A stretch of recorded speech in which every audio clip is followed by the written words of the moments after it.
Use a stiff rubber float and a staged clean to grout large format bathroom floor tiles for a flat, durable finish. Start by mixing grout to a creamy peanut butter consistency and let it slake for 5 to 10 minutes, then remix briefly before use.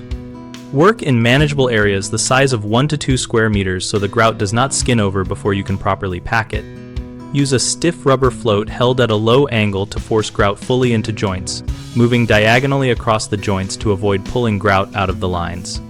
When packing, press firmly and then pull the float along the joint to compact the grout, repeating until joints are dense with no voids. Avoid overworking the surface and keep grout out of any flexible caulk joints by masking or tooling those edges separately. Allow the grout to firm up to a thumbprint stage before beginning cleanup to reduce smearing and slurry penetration into the pores of rectified edges. 3 common mistakes are leaving joints underfilled, which leads to later cracking, wiping too soon, which drags grout out and creates recesses, and allowing grout slurry to bake on tile edges, causing haze and difficult removal. To prevent underfilling, keep consistent pressure with the rubber float and reapply grout if you see voids when tooling the joint.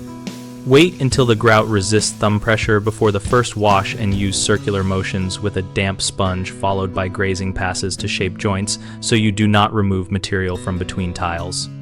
For haze removal after curing, use a damp microfiber cloth and a light scrub with a non-acidic cleaner rather than abrasive pads. At bighomeprojects.com, we connect homeowners with local contractors who can handle tile and grout work, and we help contractors find new leads and showcase completed jobs. Our site also hosts an active discussion community where users and pros share techniques, ask questions, and troubleshoot problems together.